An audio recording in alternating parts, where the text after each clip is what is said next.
Hello, and welcome to Five Guys Movies and Fries, the podcast where we pick a new film each show and we talk about it. I am here with Joe. Hey there. Uncle Knackles. Hello. Sir Jeffrey. Yo. And I am Dan. And the film that we have chosen for this episode is 1957's 12 Angry Men. It's a film by Sidney Lumet, which is an absolute classic based on a play. The idea being there are 12 men in a room that have to come to a decision, basically with the lives of another man in their hands. So we are going to get right into it, and we're going to start with Joe and see how he felt about the film. Joe? Well, I was actually kind of angry when I finished it, to be honest. I was furious because I hear everyone saying that this is the best courtroom drama of all time, or the second best courtroom drama, with To Kill a Mockingbird being first. But it's not technically a courtroom drama because it all takes place in a jury room. And I was fuming. I was furious that people were saying that. I don't know what you guys think about that, but I feel like because it does take it takes an element of the legal process and shows these men acting as judges. So it's about the legal process. I'd call it a legal drama as opposed to a courtroom drama, but it does rank highly amongst the best courtroom dramas for some reason, even though it's not technically a courtroom drama. But anyway, I calmed down and I'm relaxed now to give my review. You said before, Sidney Lumet, this is his debut. He was shot out of a cannon with this one. It is, it's a good movie when the Wikipedia page says, see also films considered the greatest of all time. Yeah. Like, I think Amadeus and Silence of the Lambs are two others that might have that, but this is definitely one of the greatest films we've ever talked about here.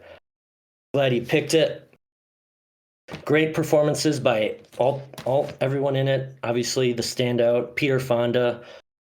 He has this quaint homespun kind of quality to him, like Jimmy Stewart, that is very appealing. It makes him perfect for this role. He's juror number 8, the original holdout juror. Lee J. Cobb is another standout performance. He's juror number 3, the last holdout juror. My favorite moment is probably the scene where where he mock stabs him and everyone is in the frame and he pulls the knife back and everyone reacts. The tension in that is so amazing. It's one of the sweatiest movies of all time. I love that It's so hot in the room and everyone's so sweaty, and then the rain breaks and it kind of calms everyone down. You guys probably noticed this or read this somewhere, but the camera work is so tight towards the end of the movie. A lot of close-ups. That's obviously very intentional. At the beginning, it's all wide shots for the most part, but that's intentional. I don't know that I would have picked up on that. I just read that, but it really does create this claustrophobic feeling that people just get the sense of from watching this movie of how tense it gets towards the end with the arguments. Did you happen to notice that the camera towards the beginning of the movie has like a raised shot of Fonda's character, and as the movie goes forward, it goes further and further below his eye line. So towards the end of the movie, we're getting shots below him, up at him. So it seems like... And you know why? Yes. Yeah, it's because it's like showing that it's swaying in his direction, that he's gaining power in the room, and... Yes. It's super good. And it was subtle. That what you just said, like they didn't shove it down your throat. You only notice it over the slowly over the course, and it's very effective. I agree. Yeah. I didn't even catch it till the end. Like I caught it like one of the last shots. I was like, holy shit. I didn't realize that it. Yeah. I love that as well. Yeah. It's one of my favorite like micro genres or weird genres that isn't technically a genre, the single room movie. You guys probably know this because I love Rope and Man from Earth. Right. Single room movies, I feel like it's just the writer showing off that I don't need any fancy sets, fancy scenery. The only props that I would need are props that would diegetically be found in this location. And the writer says, I'm going to show character growth because, good stories always have character growth. I'm going to show character growth, and it's just going to be based on dialogue and how these characters bounce off each other, and that's what this movie is. It's just arguing and people bouncing off each other. And there's tremendous character growth. They all go from one side to the other, which it's pretty incredible. I want to mention some context to this movie. It's from 1957, as you mentioned. Apparently, in 1957, if you were in a jury room, you could take a murder weapon and stab it into the table just to add a little emphasis on the point you're making. Like, that is insane. That you could just stab a table. I think they do it twice with both knives. Yeah. Like if you did that today, you would be removed from the jury and probably charged with a crime. I think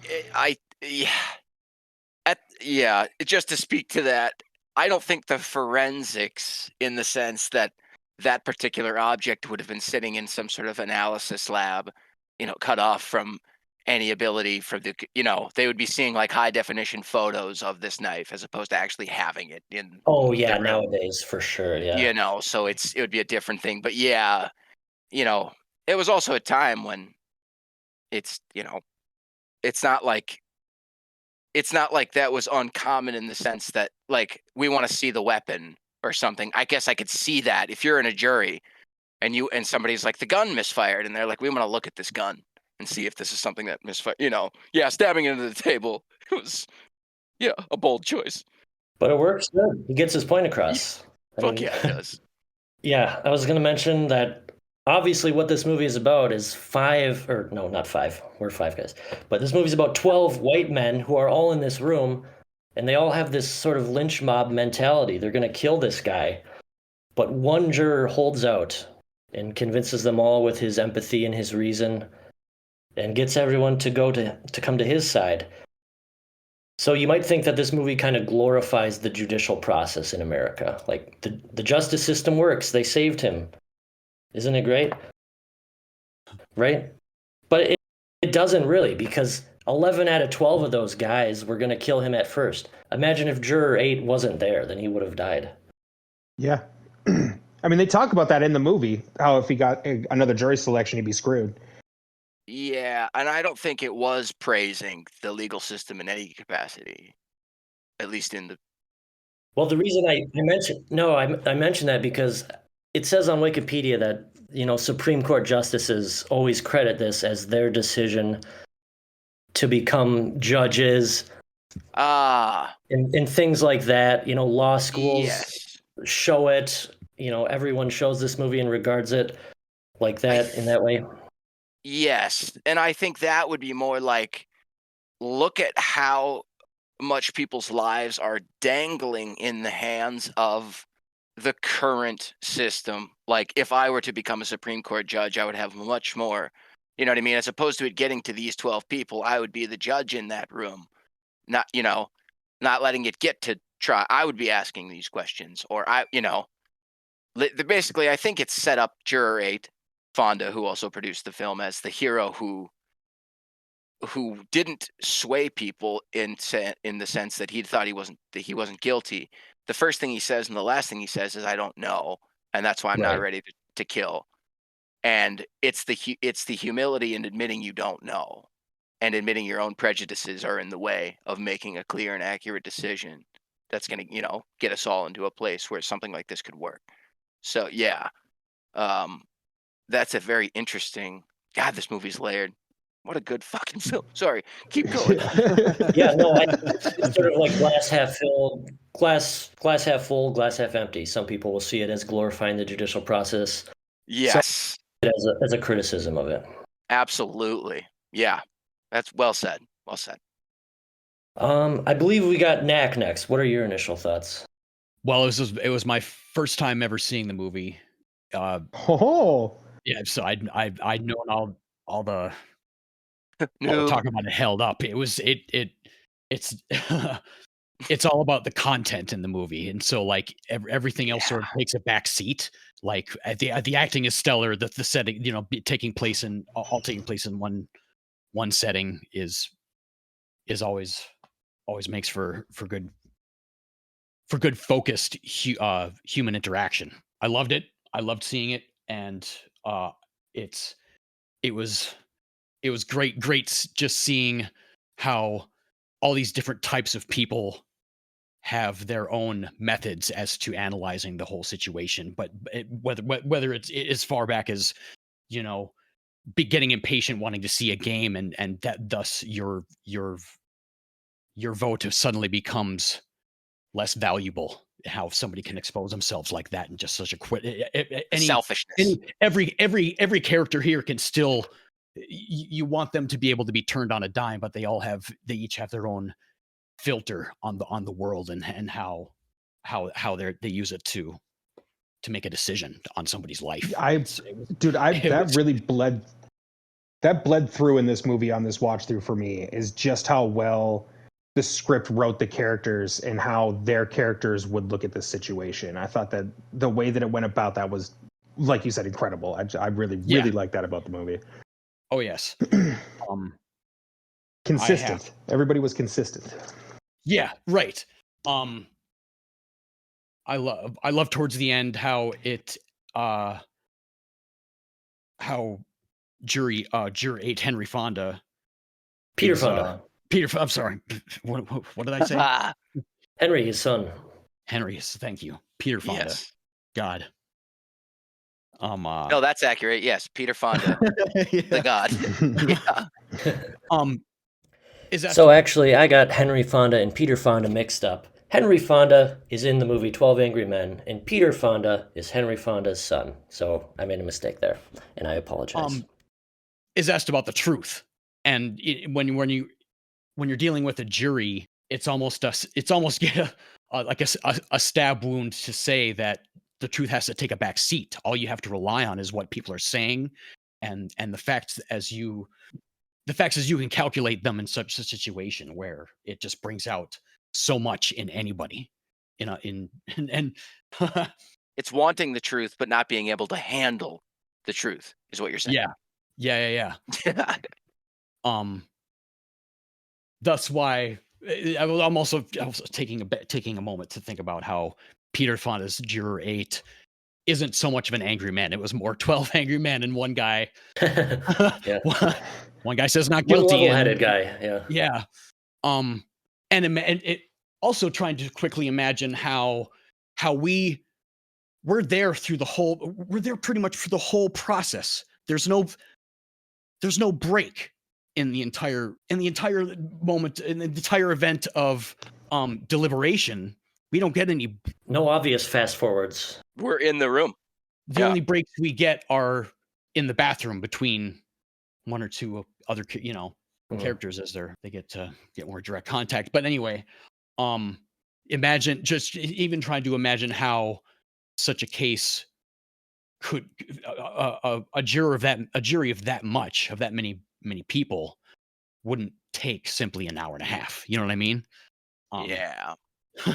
Anyway, taking away from everything, this movie just drove, as much as the truth took like a back seat in the context of the entire event. It still did a good job of nailing the truth into my heart with how it just reflected so many different aspects of human behavior. Hell yeah. But yeah, overall, it excelled to probably top 10, probably easily top 10 as initial thoughts.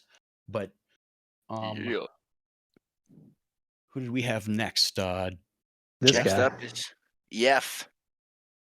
Movies this good, it should be illegal. It should be illegal for movies this good to exist. It's wild to me how fucking perfect this movie is. It's every single thing about this movie is exactly what dude, the costume design is fucking phenomenal. The camera work is fucking phenomenal. The script is, like, honest to God, one of the best scripts I think I've ever seen. It's so good. It's so perfect. Like, it's gross everything good. About it.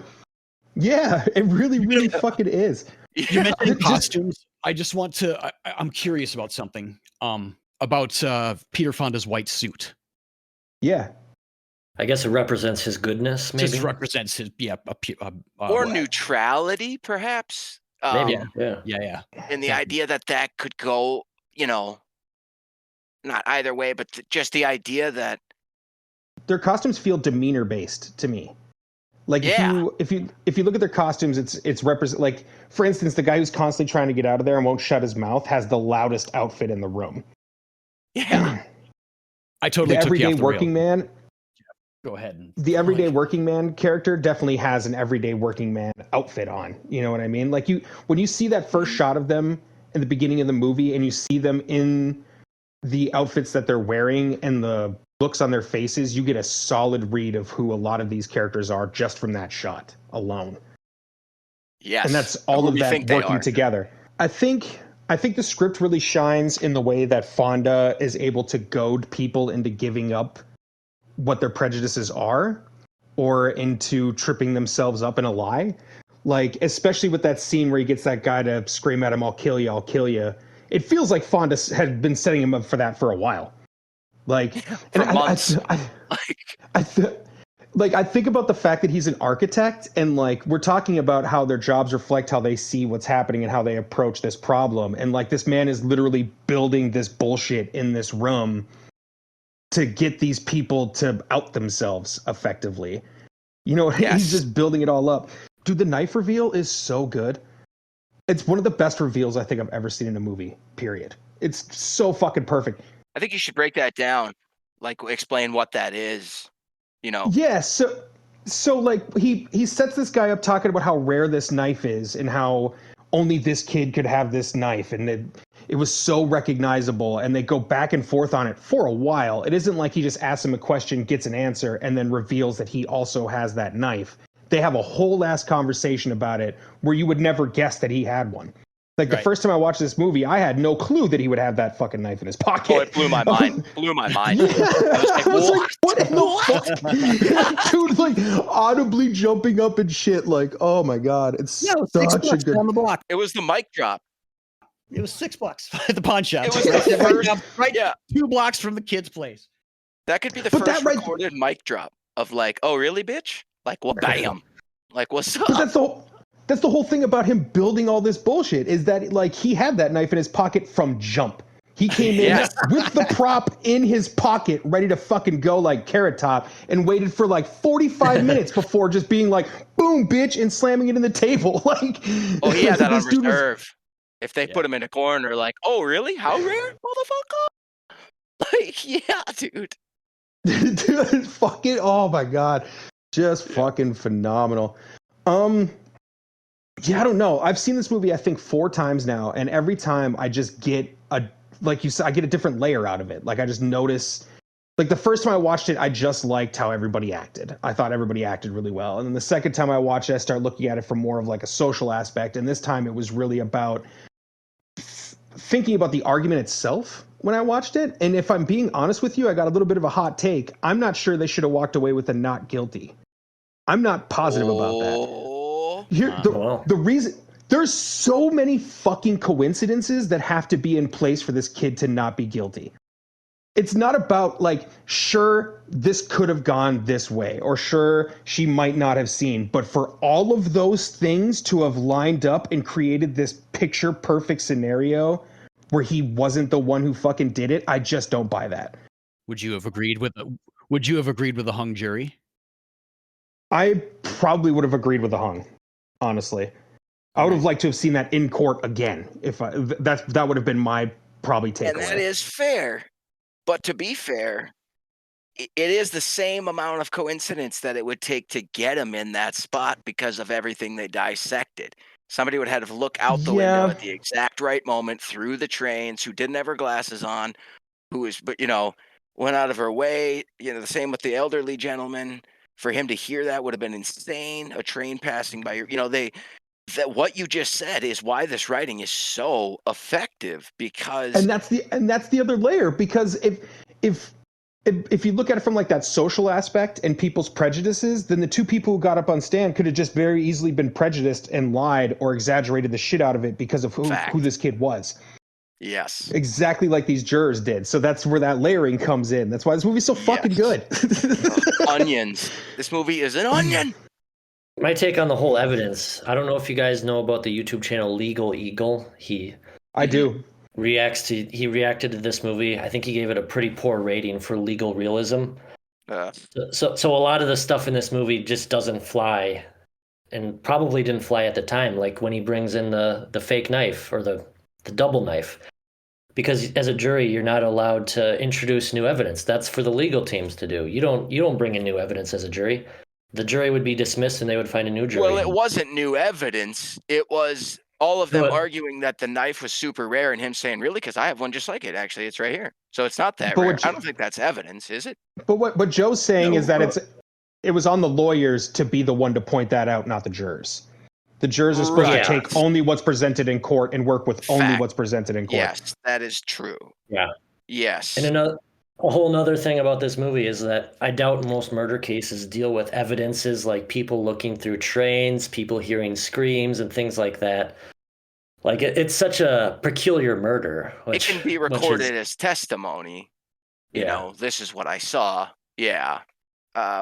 I think in a legal sense, and I don't know shit. I'm no fancy big city lawyer, but I think its intention in terms of its written material would be showing we are so sure of our democracy or our legal system, that process, whatever.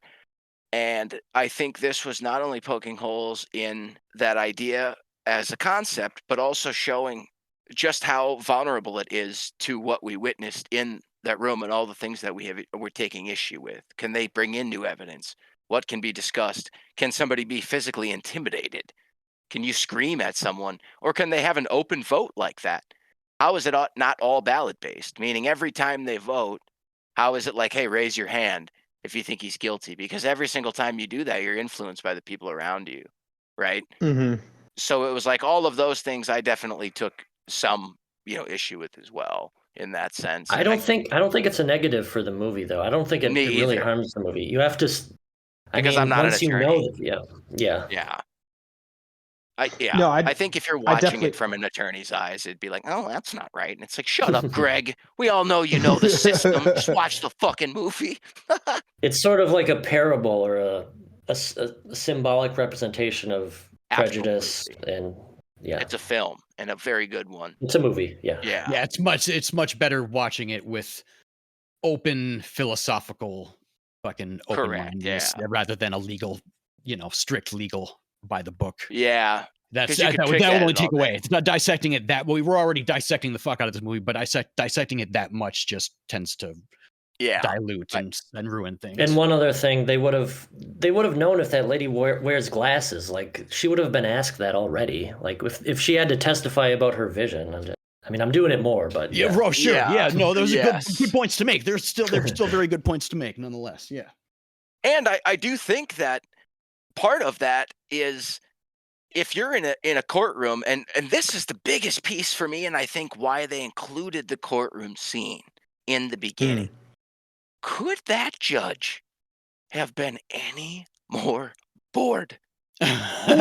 or alternatively, could that kid have looked any more innocent? They play that soft, lilting music right behind his crying ass eyes. It's like, holy shit.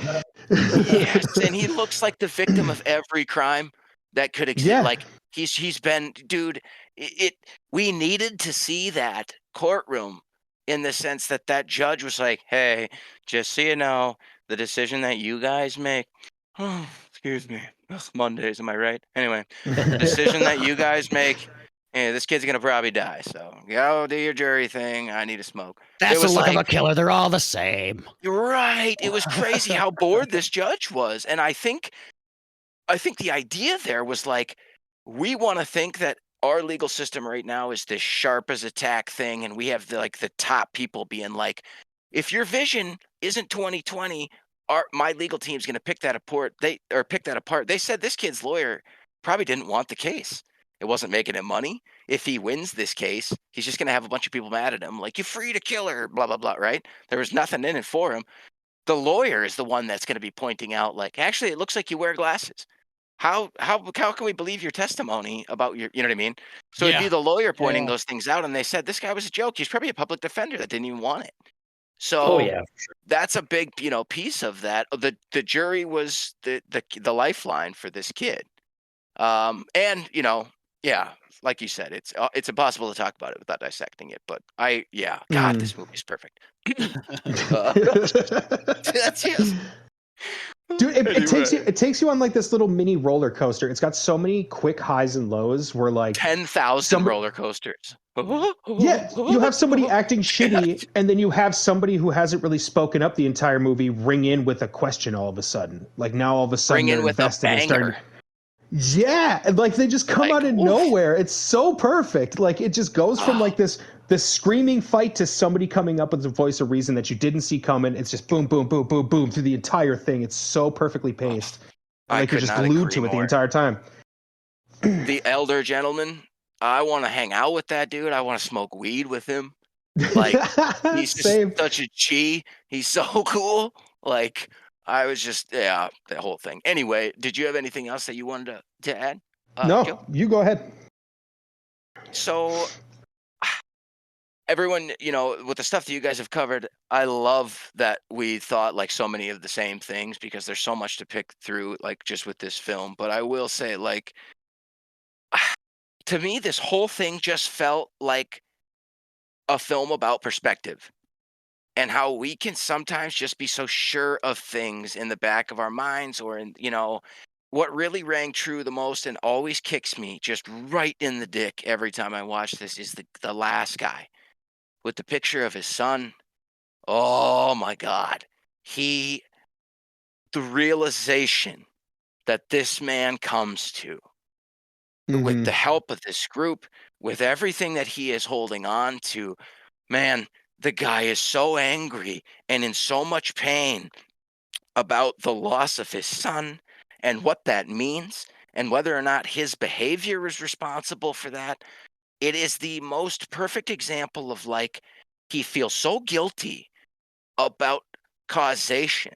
He understands on some level the reason his son became violent with him is because of what he explained in the beginning of the film when we were introduced to his character about emasculating his son repeatedly Right. because he was so embarrassed by him running away from this fight.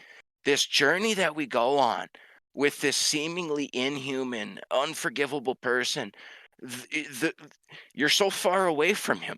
You're so far away from him throughout this film. Everything that comes out of his mouth, you're like, God, you're a piece of shit. The last scene, I wanted nothing more than to wrap my fucking arms around that man when he is laying there. When Juror 6 brings him his coat, I couldn't did get handle choked it. up. I get I choked couldn't up. handle When it. brings him his coat, sees it As hanging. if I've never seen it. Yeah. As if I've never fucking seen it. As if I didn't know it was coming. I'm a mess. The podcast was like in an hour. I'm like, get it together, bro. Like, I was just, this film is so fucking perfect. And every time I watch it, I'm like, this is where I'm going to see something new. And I see 80 new things.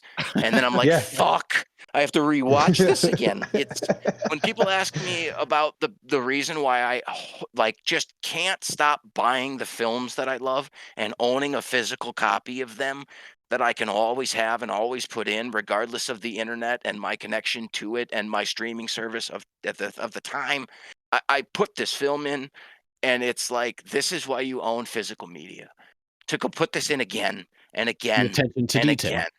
again, and just to watch it again and take it in, and it's there. And I'm so happy this film exists and that like you guys were here to talk about it and like experience it with me, because it's just, this is why I left Minnesota to come and go to school and make movies, because nothing is in this film that we can't do today. We can write something this meaningful. We That's can true, yeah. shoot it. We can create it and it's real, and we don't need AI to do it. We don't need anything but the prejudices and the perspective that we have on the world to tell this fucking incredibly perfect, effective story. And it always brings me back to my roots when I start getting excuse heavy about why I can't make a fucking feature. Oh, you don't have the money to make a feature? Really? Because one of the greatest films you've ever seen, you could make for $28 today. So, you know what I mean? It's just, this is what cinema is to me. And I feel like if Marty was here right now in this podcast with us, he'd just be like, boys, yeah, like, this is why I am in the New York Times saying what I'm saying, because this is it.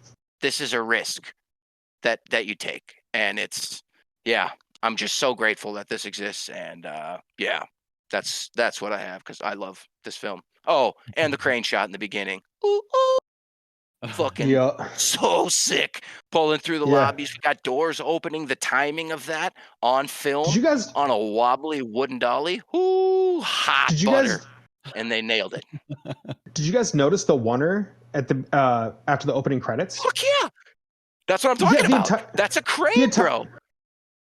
Like, are you talking about in the room, right? I am talking about the oneer that starts walking into the outside building. the courtroom. Getting into the building. Drops into the building, goes through the railings. Then we go through the entire courthouse. We land in the fucking courtroom. And then it proceeds like, oh, you thought that was a tight oneer?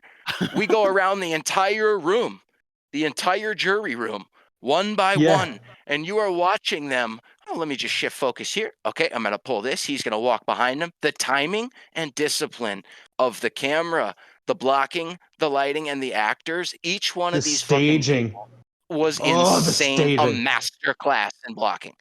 Like Kurosawa level blocking in this. Like just absolute filmic perfection. You're going to hit your mark here. You're going to say this. We are going to pan to you. We're going to pull back. I'm going to focus rack to right behind you. Oh my God. I think I might have an erection. This is filmmaking. I'm so excited.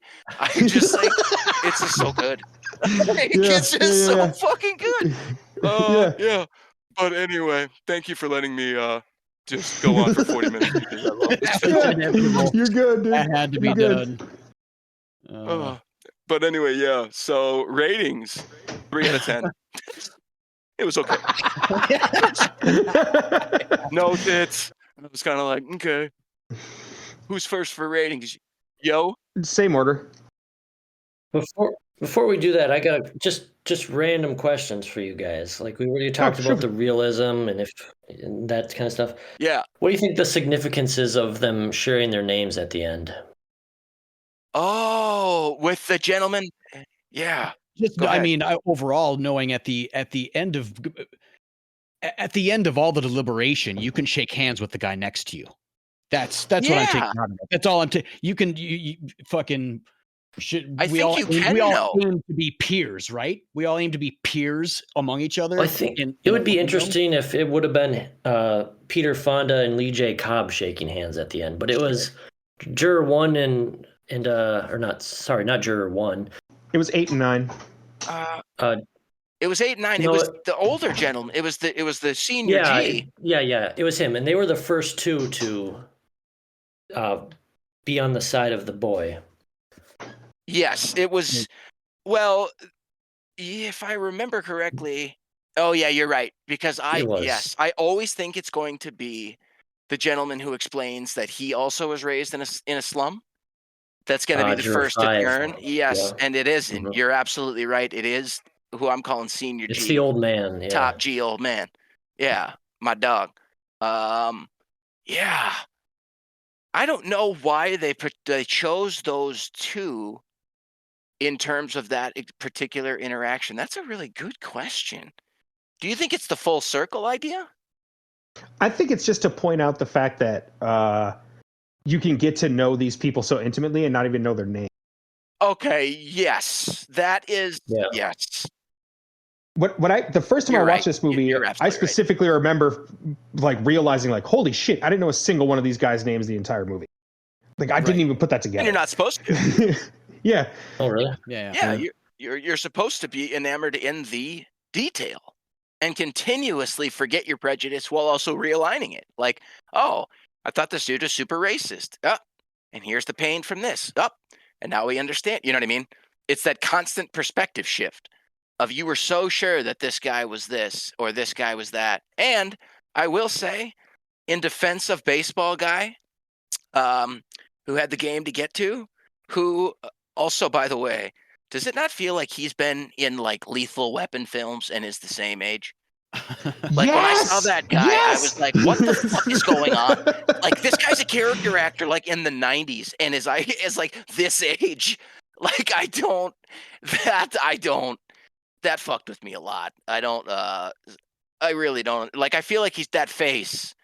He's just in stuff. Like, you'll see him in like Ocean's 11, like the new remake. It's like, what's going on? He's like that same age. You're like, what the fuck? I think you're thinking of like. I think you're thinking of Kevin Pollard. Is who you're thinking of. I think you're seeing him and you're relating him to Kevin Pollard. Yeah, I think you're probably right. That face, man. He has that, like, I wonder if they're related. I mean, Jack Warden is who I'm looking at. Yeah, that's the guy. Yeah. God, does he not look? I guess he did die in 2006, and he was 85 when he died. So he could have definitely been in his 70s playing stuff in the 90s. And yes. He was in Heaven I'm Can telling Wait, you. Brian's song. Yes, it's him. That's him. Absolutely. Bulworth. That's just his face. And his face hasn't changed since the 50s. What a G. Yeah. I just what I was going to say is, in his defense, do you guys think that he did cave at the end but was too proud to admit it? Like, that sounds right, yeah. He fucking, it felt to me, he had this pain in his eyes where he realized, oh fuck. Like, I've been so sure of this. Like, I've been so like, you guys are ridiculous. Like, what? And it would be embarrassing in that moment to be like, you know what? You've made some solid points. I've been giving you shit this whole time. It takes a big person to do that. And I think they showed his character not being able to do that. Like, you know what? I just want to get the fuck out of here. I'm going to say not guilty. And they call him out. Like, really? And he's like, yeah. You could tell, like, there's a reason why he voted. And I don't believe that it was just that. He was too set in his ways and too proud to admit that he really did believe that there was reasonable doubt. And that was the last thing I was going to say, is that it wasn't not guilty. It was, reasonable doubt, which is a huge difference. And that's the one thing I kept like wanting to come back to in my mind, is this was not the judge.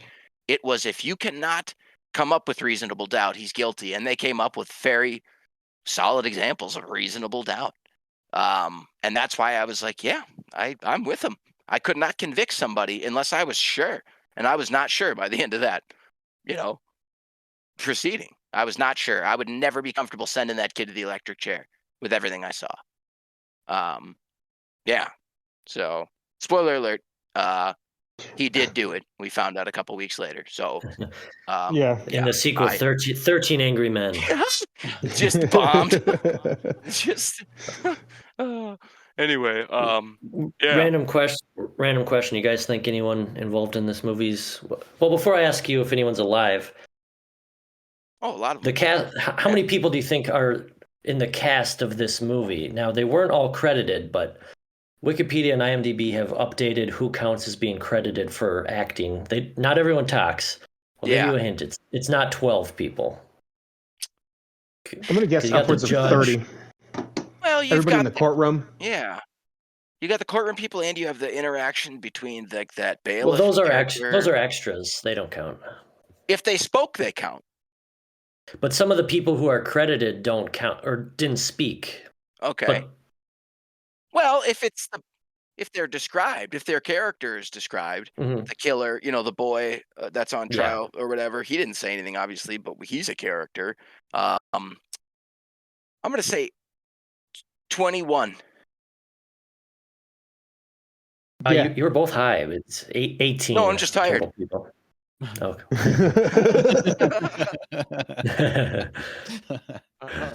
18? Yeah, 18. 18 angry key grips. Yeah. Is anyone still alive in this movie, do you guys think? Yeah, I think 57. Let's see here. I know that Fonda's gone, and so is Warden, and Ed Begley, obviously. Now we have Ed Begley Jr. Yeah, we do. I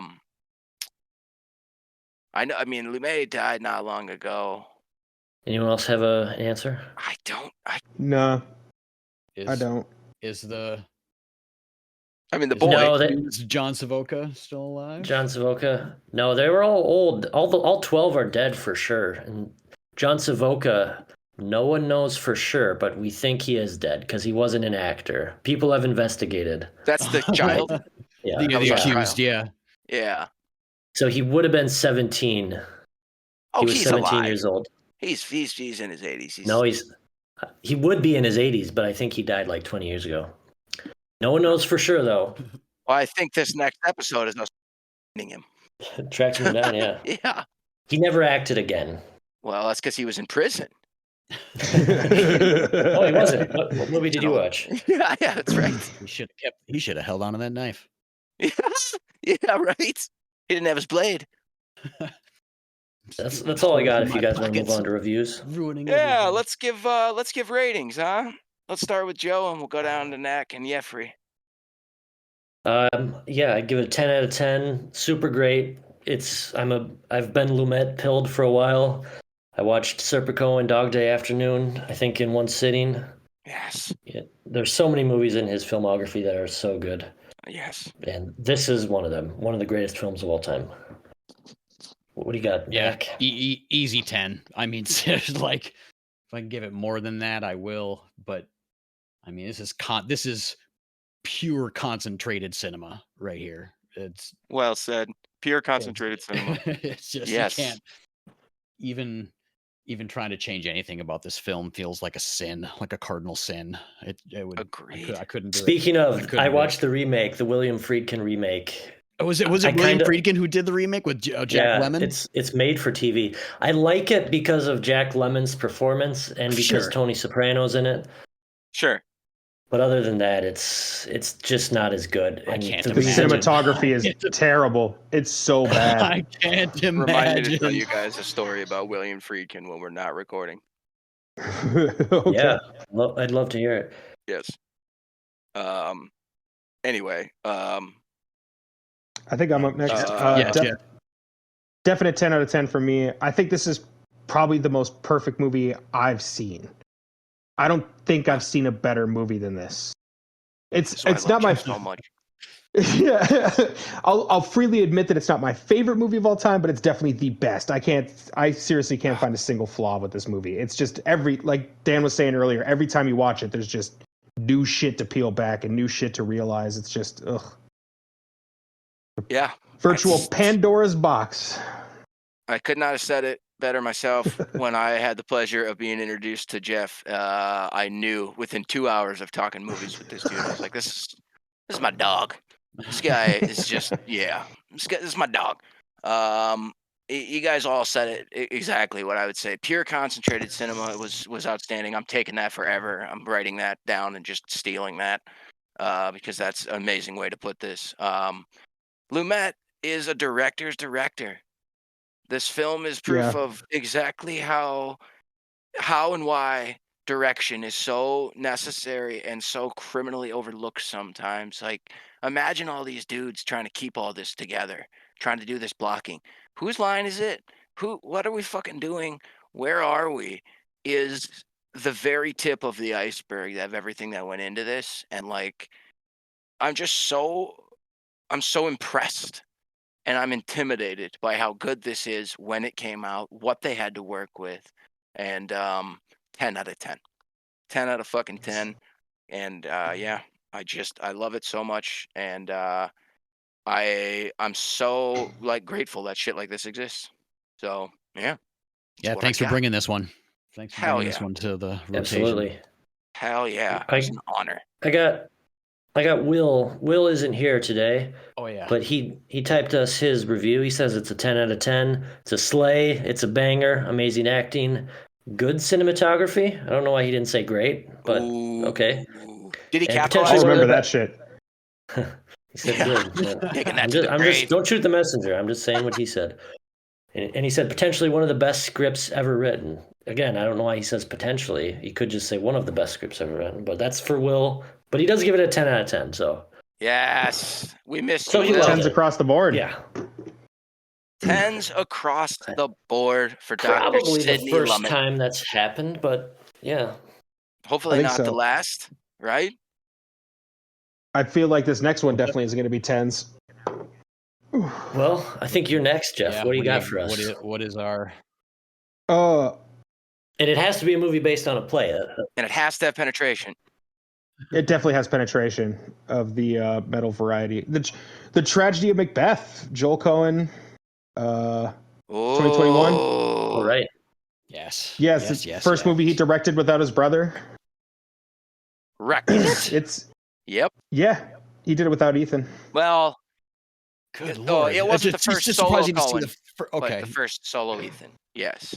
Or I'm sorry, the first solo Joe. Ethan did. It wasn't? Intolerable Cruelty on his own. Oh, okay. But that one doesn't count because he was going through divorce, and we pretend that one's not real. It's biased cinema. Yeah, we cut him some slack on that one because things get tough. So yeah, that one was rough. But anyway, continue. But yeah, it's a movie me and Nat caught not too long after it came out, and we both really liked it. I think I've seen it twice, and just I don't know, it's really accessible Shakespeare, which I like.